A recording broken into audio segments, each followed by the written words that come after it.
नमस्कार, जनता का आईना में फिर एक बार आपका स्वागत है। हर दिन की तरह आज हम वापस आए हैं एक नया मुद्दा लेकर, जो कि अभी पूरी तरह से चर्चा में है।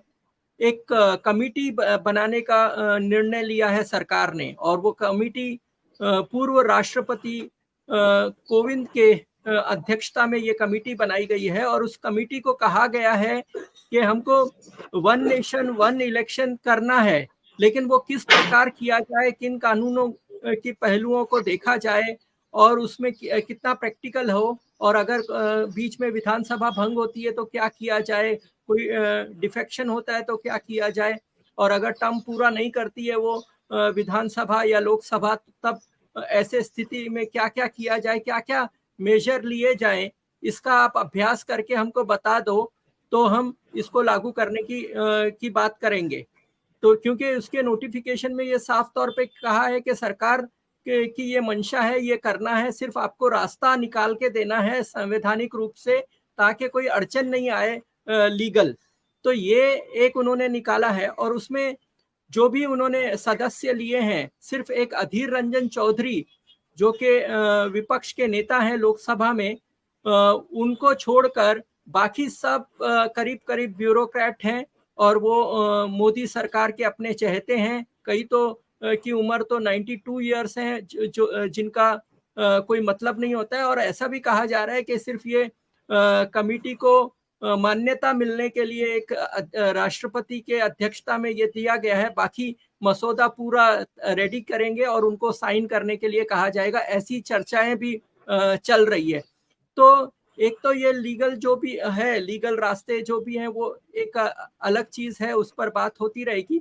लेकिन इस पर चर्चा करने के लिए आज हमारे साथ हैं आनंद कुमार जी, जो सोशल साइंटिस्ट हैं, प्रोफेसर हैं, और उन्होंने इस सारे मूवमेंट को, देश की आज़ादी से लेकर जिस तरह का राजनीतिक बदलाव आया, उसको उन्होंने खुद देखा है, खुद अनुभव किया है, और व्यक्तिगत रूप से उन सब प्रक्रियाओं में वो जुड़े रहे।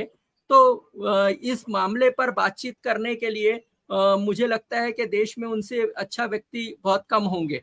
तो मैं प्रोफेसर आनंद जी, आपका स्वागत है जनता का आईना में। और मैं ये आपको पहला यही आपसे टिप्पणी लेना चाहूँगा कि ये जो सरकार ने मंशा जाहिर की है, और मंशा जाहिर करने के लिए उन्होंने कमिटी बनाई है, और इसको आप कैसे देखते हैं? आपकी क्या प्रतिक्रिया है पहली इस पे? शकील जी, जनता का आईना को मैं धन्यवाद दूंगा कि भारतीय लोकतंत्र का जो सबसे महत्वपूर्ण काम है चुनाव करना कराना, उसको लेकर के सरकार जो कोशिश कर रही है, उसको आपने जनता के बीच में संवाद का विषय बनाया है। हमारा चुनाव का प्रबंध पिछले 25-30 साल से पैसे की मार से और मीडिया की मार से पूरी तरह से प्रदूषित हो चुका है। इस चुनाव का नतीजा लोकतंत्र के हक में कम आता है, धनतंत्र के हक में जरूर जाता है। तो आशा तो ये थी कि हमारी सरकार चुनाव सुधार के लिए जो 1974-75 से जयप्रकाश नारायण जस्टिस तारकुंडे का बताया रास्ता था, उधर देश को ले जाने की कोशिश करेगी। लेकिन सरकार ने जो कमिटी बनाई है, उसका जो काम बताया गया है वो आधा अधूरा है। चुनाव एक देश में एक साथ हो, ये छोटे देश के लिए एक व्यावहारिक सुझाव है। लेकिन भारत जैसा देश, 1 अरब 40 करोड़ लोगों का देश, 30 प्रदेशों का देश, इसमें जाने अनजाने जब लोकसभा और विधानसभा का चुनाव अलग अलग होने लगा 1971 में इंदिरा गांधी जी के प्रयास के बाद से, तब से भारतीय राजनीति में क्षेत्रीय प्रश्नों का, क्षेत्रीय दलों का महत्व बढ़ा है, जिसने भारत की राष्ट्रीय एकता को मजबूत किया है। हमारे फेडरलाइजेशन की प्रक्रिया यानी संघीकरण की प्रक्रिया को मदद मिली है। हमने पाया कि उड़ीसा का चुनाव लोकसभा के लिए एक दिशा में ले जाता है, विधानसभा में दूसरी दिशा के लिए। तमिलनाडु में जनता जब वोट देती है तो राज्य के चुनाव के लिए जब चुनाव होता है तो वो डीएमके को वोट करते हैं, राष्ट्रीय मुद्दे पर जब चुनाव होता है तो उनका वोट थोड़ा अलग होता है। यही बिहार में है, यही पंजाब में है। कहने का मतलब ये है कि चुनाव का जो मुद्दा होता है, इसमें स्थानीय सवाल, प्रादेशिक सवाल, राष्ट्रीय सवाल और अंतर्राष्ट्रीय सवाल, चारों का समन्वय होता है। इसीलिए म्युनिसिपैलिटी के चुनाव को अलग करने से आपको जिला और म्युनिसिपैलिटी के सवालों को मुख्य ध्यान देना का मौका मिलता है। विधानसभा का चुनाव अगर लोकसभा से अलग कर दिया जाए तो राज्य के सवाल मुख्य स्थान पाते हैं, और अगर राष्ट्र का सवाल ही ऊपर से लेकर नीचे तक सरोकार बन जाए, राष्ट्र की सुरक्षा, महंगाई, बेरोजगारी, भ्रष्टाचार, तो फिर स्थानीय और प्रादेशिक प्रश्नों को हम पीछे कर देते हैं, और उसका फिर नतीजा होता है कि कभी-कभी प्रादेशिक आंदोलन चलते हैं, जैसे झारखंड में हुआ, उत्तराखंड में हुआ, तेलंगाना में हुआ। तो हमारी सरकार जो कोशिश कर रही है, उसके लिए जो समिति बनाई है, उसको ये ध्यान देना होगा कि एक मायने में तो ये नेहरू की जमाने की चुनाव व्यवस्था को लाने की कोशिश है, क्योंकि जवाहरलाल जी नेहरू जब प्रधानमंत्री थे 1952 से 1967 तक, 64 में उनका निधन हुआ, अब तक लगातार चुनाव हुए और हर 5 साल पर विधानसभा और लोकसभा का एक साथ चुनाव होता था। उन चुनावों में जो सरकारी पार्टी होती थी, उस समय कांग्रेस थी, उसको लाभ मिलता था। वो एक केंद्रीकृत चुनाव प्रचार चलता था, और जो सरकार में पार्टी रहती थी उसको लाभ मिलता था। अब 1971 के बाद से विधानसभा और लोकसभा के चुनाव अलग अलग होने लगे, और उसका लाभ फिर एक नई पार्टी जो इंदिरा गांधी जी ने बनाई उसको मिला। मुझे लगता है कि 2 बार के चुनाव में विधानसभा और लोकसभा के चुनावों को अलग अलग करके उसका पूरा लाभ उठा करके अब श्री नरेंद्र मोदी की टीम विधानसभा और लोकसभा के चुनावों को जोड़ना चाहती है, क्योंकि कई राज्यों में इनकी पकड़ खत्म हो चुकी है। जैसा कर्नाटक में दिखाई पड़ा, जैसा हिमाचल में दिखाई पड़ा, विधानसभा के सवाल जब होंगे तो लोग रोजी रोटी का सवाल, रोजगार का सवाल, शासन के भ्रष्टाचार का सवाल ज्यादा ध्यान देंगे। अगर राष्ट्रीय चुनाव और विधानसभा का चुनाव एक साथ होगा, और मान लीजिए कि आतंकवाद का हमला हो गया, मान लीजिए कि कश्मीर का सवाल या मणिपुर का सवाल उठ गया, तो देश में जो राष्ट्रीय प्रश्न है उनको महत्व मिलेगा। तो मैं तो अभी अपनी बात को यहाँ इस तरह से समेटना चाहूंगा कि लोकसभा और विधानसभा के चुनाव अलग अलग कराने का जो पिछले 50 साल का अनुभव 1971 से प्रक्रिया शुरू हुई, उससे भारत की राष्ट्रीय एकता मजबूत हुई है, प्रादेशिक राजनीति को महत्व मिला है, और 1 अरब 40 करोड़ के सवालों के साथ साथ 10 करोड़, 5 करोड़, 15 करोड़ के सूबों के सवाल भी महत्व पा सके हैं। अब दोनों को समेटने से फिर स्थानीय और प्रादेशिक सवालों को हम किनारे करेंगे, राष्ट्रीय सरोकार सामने आएंगे। लेकिन अगर इनको ये गलतफहमी है कि एक साथ चुनाव कराने से, प्रादेशिक सवालों को पीछे करने से महंगाई का, बेरोजगारी का, गंदे सरकार का, मानव अधिकार का सवाल लोग भूल जाएंगे, तो ये गलतफहमी है। शायद इनके लिए ज्यादा नुकसानदेह होगा कि केंद्र के और राज्य के सवालों को अलग कर दो। राज्य के सवालों की जिम्मेदारी तो राज्य के मुख्यमंत्रियों पर जाएगी, केंद्र के सवाल जब मुख्य हो जाएंगे तो सारी जिम्मेदारी 2 और हमारे 2 के ऊपर जाएगी, यानी अंबानी, अदानी और अमित शाह और नरेंद्र मोदी। हाँ, आपने सही कहा। लेकिन सरकार जो कह रही है, सरकार जो कारण दे रही है कि हम क्यों ये करना चाहते हैं, उन्होंने 3 मुख्य कारण दिया है। एक दिया है कि चुनावी खर्च इससे बचेगा, जो कि बहुत ज्यादा है। दूसरा उन्होंने कहा है कि सुरक्षा बलों को बार बार हर जगह पर लगाकर उनका दुरुपयोग हो जाता है। और तीसरा उन्होंने कहा है कि आचार संहिता पूरे देश में कहीं ना कहीं लगी रहती है, तो विकास काम जो है वो रुक जाते हैं। तो ये 3 उन्होंने जो कारण बताए हैं मुख्य, जो उन्होंने लिखित रूप से, जो नोटिफिकेशन में जो लिखित रूप से कारण बताए हैं वो दिए हैं। तो इस पर आप क्या कहेंगे? देखिए, ये तीनों कच्चे कारण है, पक्के कारण नहीं है। सबसे पहले आखिरी कारण को लिया जाए, विकास का सवाल।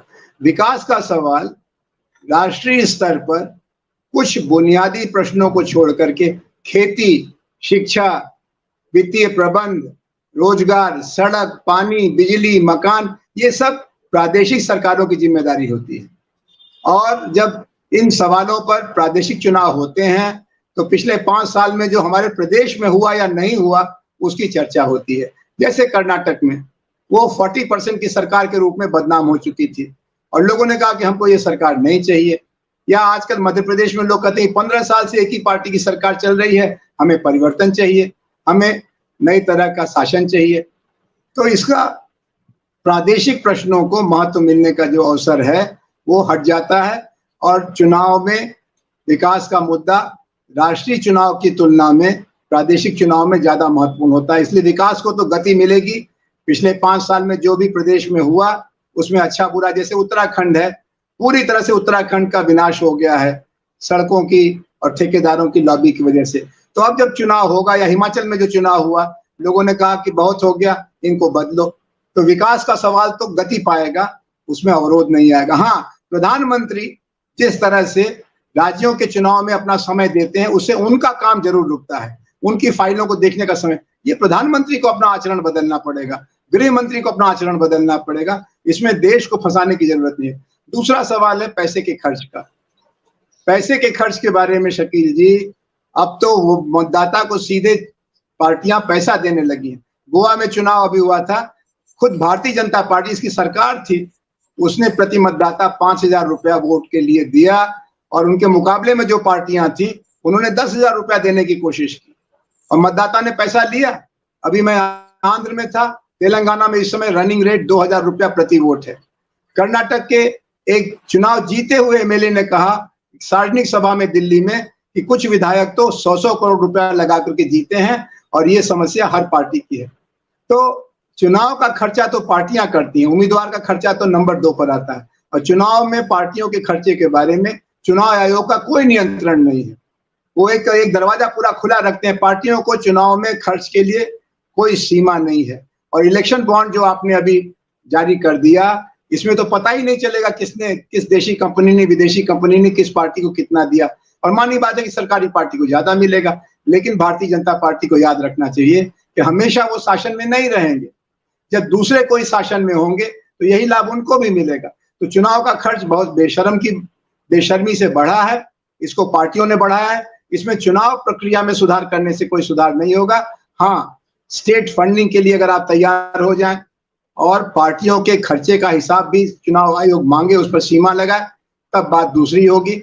लेकिन वो बहुत दूर की बात है। इसमें मीडिया भी साथ नहीं देगा, क्योंकि मीडिया भी कमाई करता है और पार्टियों को काले धन वाले भी मदद करेंगे। इसलिए चुनाव के खर्चे को इससे न जोड़े प्रधानमंत्री जी, तो अच्छा होगा। तीसरा सवाल आचार संहिता का है। तीसरा सवाल सुरक्षा दलों का है। सुरक्षा बलों की जरूरत चुनाव के अपराधीकरण के कारण होती है। और आप केंद्र का चुनाव कराएं या विधानसभा का चुनाव कराएं, आपको मदद की जरूरत पड़ेगी। हाँ, ये सही है कि अगर खाली एक चुनाव होगा 5 साल में, तो एक बार सुरक्षा बलों की जरूरत पड़ेगी। लेकिन अलगाववाद का क्या करेंगे? मणिपुर में तो कोई चुनाव नहीं हो रहा है और मणिपुर में गृह युद्ध की स्थिति है। आपने मेवात में देखा, कोई चुनाव नहीं हो रहा था। पूरे हरियाणा को आपने नफरत की खेती से भर दिया है। बिहार में तो कोई चुनाव नहीं हो रहा है, लेकिन बिहार में सुरक्षा बलों की ऐसी की तैसी हो गई है। तो चुनाव से राष्ट्रीय राजनीति में, नागरिकों के जीवन में हस्तक्षेप का जहां तक सवाल है, सुरक्षा बलों के काम का जहां तक सवाल है, आप इसको बहाना मत बनाइए। आप अपनी नीतियां सुधारिए। आप नफरत की राजनीति बंद करिए। नफरत की राजनीति करेंगे तो एक चुनाव कराइए, चाहे चुनाव मत कराइए, सुरक्षा बलों की जरूरत मेवात से लेकर मणिपुर तक पड़ेगी। और अगर आपने नफरत की राजनीति नहीं की, जैसे जवाहरलाल नेहरू के जमाने में थी, वैसे समय में चुनाव में सेना की जरूरत ही नहीं पड़ती थी, पीएसी की जरूरत नहीं पड़ती थी। मामूली कांस्टेबल लोग बैठ के चुनाव करा लेते थे, क्योंकि सभी दल एक आचार संहिता को मानते थे, गुंडों को दूर रखते थे, हिंसा को दूर रखते थे। आज हर पार्टी अपने चुनाव के टिकट में ही अपराधियों को टिकट देने की होड़ करती है। एसोसिएशन ऑफ डेमोक्रेटिक रिफॉर्म्स ने हमको बार बार बताया है कि पिछले 30-35 साल में चुनाव में पार्टियों की तरफ से अपराधियों को टिकट देने की बीमारी बढ़ी है। इस बीमारी का इलाज चुनाव को बदलने से नहीं होगा, दलों को बदलने से होगा। आखिरी सवाल ये है कि अभी देखिए, जिस तरह से कर्नाटक में मोदी ने प्रचार किया, जिस तरह से हिमाचल में प्रचार किया और वहां पर उनको हार का सामना करना पड़ा, लेकिन जितने भी आंकड़े बताते हैं कि जब भी लोकसभा का चुनाव होता है तो बीजेपी को वोट ज्यादा मिलते हैं और राज्यों के चुनाव में कम मिलते हैं। तो इसलिए उनको लग रहा है कि अभी तीन राजस्थान, तेलंगाना, छत्तीसगढ़, ये चारों राज्यों में ऐसे रिपोर्ट आ रहे हैं कि चारों जगह पर बीजेपी हार सकती है। तो ये हार के डर से इन 4 राज्यों में उन्होंने ये तो नहीं सोचा है कि हम लोकसभा का चुनाव कराएं और एक साथ सब हो जाए, तो जो इम्पैक्ट लोकसभा का मिलता है वो राज्यों को भी उसी वक्त मिल जाएगा और उनको फायदा होगा। ऐसा कुछ लगता है या ये एक जेन्युइन आपको लगता है कि इलेक्शन रिफॉर्म की सोच रहे हैं मोदी जी? तो आपका क्या इसमें कहना है? देखिए, पिछले 10 साल में इनको बहुत मौका था। इनको अगर सुधार करना होता तो जैसे इन्होंने नोटबंदी लागू किया, जैसे इन्होंने डिमोनेटाइजेशन किया, जैसे उन्होंने नई शिक्षा नीति लागू किया, इसको भी करते। इनका इरादा चुनाव सुधार का नहीं है। इन्होंने बहुत पैसा इकट्ठा किया है, बहुत अपराधियों को इकट्ठा किया है, अलगाववादी दलों तक से समझौता किया है। ये खाली इस गलतफहमी में है कि राज्यों में जो भाजपा का नेतृत्व है, जो मुख्यमंत्री लोग हैं, उनकी छवि मटमैली है, मेरी छवि उजली है। ये चापलूसों से घिरे हुए हैं। इन्होंने मीडिया को अपने कब्जे में कर लिया तो इनको सच नहीं मालूम है। जैसे अटल बिहारी वाजपेयी जी अपने छवि के बारे में गलतफहमी में थे, सरकार के अवधि के 6 महीना पहले ही चुनाव कराया, शाइनिंग इंडिया का नारा दिया और पराजित हो गए। और जहां तक बीजेपी के चुनाव में वोट पाने की बात है, तो इस दो चुनाव के पहले जो चुनाव हुए थे मनमोहन सिंह के नेतृत्व वाली कांग्रेस को चुनाव में वोट ज्यादा मिला था। तो इस बात की गलतफहमी नहीं है। हाँ, वोटर के ऊपर कोई आप राष्ट्रीय कोई मुद्दा, जैसा प्रशांत भूषण जी बताते हैं कि किसी धार्मिक स्थल पर हमला करा देंगे या पाकिस्तान ऑक्युपाइड कश्मीर में कुछ हरकत करेंगे, कोई ऐसा काम करेंगे जिससे कि स्थानीय और प्रादेशिक सवाल, गरीब, महंगाई, कमाई, पढ़ाई और दवाई के सवाल पीछे चले जाएं, तब जनता राष्ट्रीय एकता के सवाल पर, राष्ट्रीय सुरक्षा के सवाल पर कुछ ऐसा कर सकती है जो इनके लाभ में हो। लेकिन मुझे लगता है कि कर्नाटक से जो कहानी शुरू हुई है, हिमाचल से जो कहानी शुरू हुई, वही राष्ट्रीय स्तर पर आएगी। चुनाव आप साथ कराइए चाहे अलग कराइए, आपको जैसा आपने बोया है शकील भाई, वैसी ही फसल मिलेगी। आपने 10 साल देश को पीछे ढकेला है, हिंदू मुसलमान, भारत पाकिस्तान, कब्रिस्तान और स्मशान में फंसाया है। अब आपको उसका नतीजा भुगतने के लिए तैयार होना चाहिए। एक छोटा सा और इससे सवाल आ रहा है तो मेरे दिमाग में कि ये सब जो प्रक्रिया है, मोदी जी ने जिस तरह से अपना इमेज लार्जर देन लाइफ बना दिया है, उसकी छत्र छाया में जितने भी राज्यों के लीडर थे सारे के सारे एक तरह से खत्म हो चुके हैं और अभी इनको राज्यों में कुछ नहीं है, इसलिए वो खाली मोदी और एक चुनाव के आधार पर पूरे राज्यों को जीतना है। ऐसा जो पूरा बीजेपी है वो क्या अंदर से खत्म हो चुकी है? क्या है ये कारण? देखिए, भारतीय समाज और राजनीति के विद्यार्थी के नाते मैं कहना चाहता हूं कि कांग्रेस ने सत्ता के साथ जो एक संबंध बनाया, उसका उसे बड़ा नुकसान हुआ। 1969-71 में पार्टी टूटी, 1975 में इमरजेंसी लगा के अपनी कुर्सी बचाई, 1980 के बाद अपनी दिशा बदल दी और भूमंडलीकरण की आड़ में क्रोनी कैपिटलिज्म को बढ़ाया, जिसका फायदा आखिर में सांप्रदायिकता की राजनीति करने वाले कॉर्पोरेट एजेंटों को मिला। अब भारतीय जनता पार्टी ने जो कांग्रेस ने 60 साल में नहीं किया, वो 10 साल में कर दिया। हमको फिर से सांप्रदायिकता के राक्षस से लड़ना पड़ रहा है, हमको फिर से शासन के दुरुपयोग के राक्षस से लड़ना पड़ रहा है, हमको फिर से नागरिक अधिकारों को, संविधान को बचाने की लड़ाई लड़नी पड़ रही है।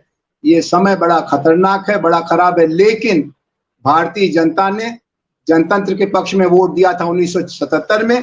इस बार भी लड़ाई तानाशाही और जनतंत्र के बीच में होगी। श्री नरेंद्र मोदी इस समय तानाशाही के प्रतीक हैं, जनतंत्र के प्रतीक नहीं है। श्री नरेंद्र मोदी इस समय नफरत की राजनीति के प्रतीक हैं, मोहब्बत की राजनीति के प्रतीक नहीं है। श्री नरेंद्र मोदी इस समय गोडसेवाद को, सावरकरवाद को बढ़ा रहे हैं, जबकि देश को गांधी, अंबेडकर, जयप्रकाश, सुभाष बोस और भगत सिंह के रास्ते पर चलने की बेचैनी है। ठीक है, बहुत बहुत शुक्रिया आनंद जी, आप हमारे साथ आए और ये महत्वपूर्ण विषय पर आपने हमारे से बातचीत की। बहुत बहुत धन्यवाद। बहुत धन्यवाद। नमस्कार।